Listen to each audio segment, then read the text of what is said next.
수사연구입니다. 윤석열, 김건희의 수사 오해 의혹, 점점 그 진실이 드러나고 있습니다.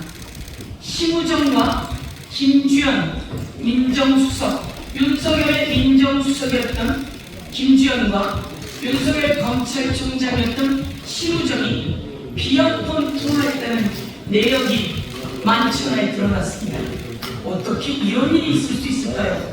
그리고 김주연과 김건희가 또 비언폰을 통화했다는 내역이 만천하에 드러났습니다. 그리고 중요한 것은 김건희 관련, 윤석열 관련, 명태균 관련, 도이치모터스 관련 일이 있을 때마다 윤석열과 김주연의 통화 내역이, 일본폰 통화 내역이 만천하에 드러났습니다. 윤석열과 정진석 다음으로 윤석열이 가장 많이 통화한 사람은 바로 김주연 민정수석이었습니다. 이들 간에 어떤 수사 외압이 있었는지 낱낱이 밝혀야 합니다. 김건희와 관련한 검찰 수사 주요 국면마다 윤석열과 김주연이 통화했다는 것이 세상에 밝혀졌습니다. 검찰 수뇌부와 김건희 수사 라인 물갈이가 이루어지던 그때 검찰 수사팀이 김건희를 출장 조사하거나 불기소 처분을 결정했을 그때 윤석열은 김주연과 전화를 했습니다. 개인 휴대폰으로 전화를 했습니다. 어떤 수사 외압이 있었는지 공수처와 특검에서 낱낱이 밝힐 것을 촉구합니다. 그런데 또 오늘은 김건희까지 김주연 민정수석에게 심지어 비화폰으로 전화를 걸어 통화 기록이 나왔습니다.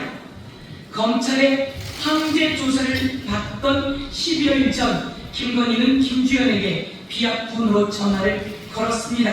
검찰 조사를 황제 조사로 만들기 위해 민정수석 김주연에게 전화를 한 것은 아닌지, 부부가 나서서 수사를 무마시키려고 한 것은 아닌지, 수사 상황에 손을 댄 것은 아닌지 특검의 철저한 수사가 필요합니다.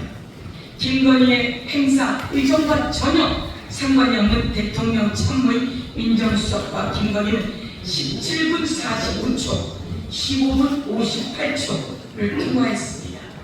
어찌 이런 일이 있을 수 있단 말입니까? 자, 여기서 한번 짚어보겠습니다. 민정수석은 비화폰을 가질 수 있는 대상인가요? 저희가 민정수석을 했던 사람들에게 물어보았습니다. 비화폰을 갖지 않았었다고 합니다. 그렇다면 심우정 검찰총장은 비화폰을 가질 대상인가요?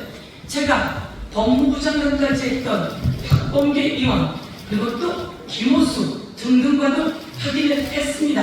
비화폰을 가져본 적이 없다고 합니다. 그렇다면 대통령의 부인 김건희는 비화폰을 가질 대상인가요? 그렇지 않습니다. 여기에 또 우리 의원님들께서 기자회견문을 낭독하시면서 도대체 왜 비화폰을 갖고 통화를 했는지, 그리고 여기에 어떤 수사 외압의 의혹이 있었는지 이야기해 주시겠습니다. 감사합니다. 그리고 저도 청와대 출중한장을 했지만요, 그런 적이 없고요. 또 제가 다른 사람 통해서도 그런 관계자들, 그전 검찰총장에게 물어봤는데 그런 비화폰을 만져본 적도 없고 써본 적도 없다고 합니다. 그래서 이런 부분에 대해서는 뭔가 음모가 있고 나쁜 짓을 하려고 하기 때문에 비화폰이 주고받아졌고 오고 간 것 아닌가, 이렇게 하고, 비화폰에 대한 그 서버를 경호처에서 갖고 있었는데 김성훈 차장에 대한 그 체포영장이 계속 반려되지 않았습니까? 그런데 알고 보니 이렇게 검찰총장이 비화폰으로 통화를 한 내역이 드러났네요. 그럼 검찰 안에서 이런 통화를 한 비화폰 통화 내역이 있다는 거 아니겠습니까? 그것을 숨기기 위해서 김성훈 차장에 대한 그 체포영장도 계속 반려한 것은 아닌가, 그런 의혹을 제기하지 않을 수가 없습니다.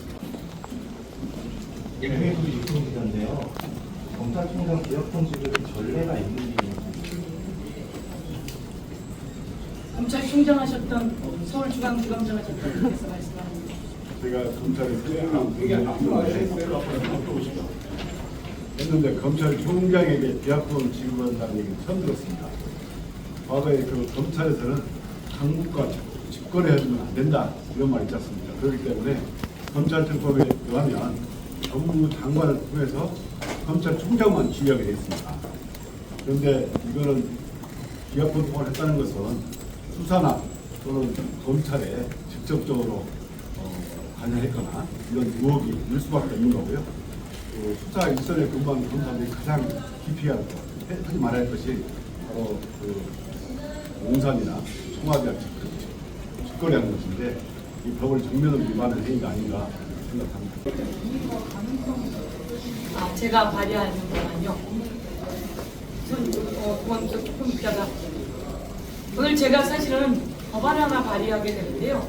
김용현 2개월 구속된 채로 재판이 끝나지 않아서 그게 풀려날 상황이 되었습니다. 이런 일이 있을 수가 있습니까?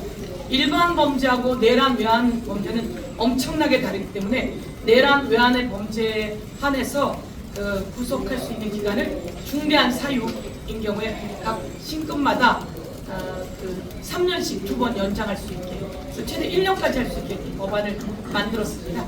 미국과 일본과 독일 내 사례를 보니까 중요한 경우에는 구속 제한이 없게 되어 있죠. 그래서 다른 나라의 사례에 맞춰서 이렇게 제가 법안을 오늘 대표 발의하고 공동 발의를 받았습니다.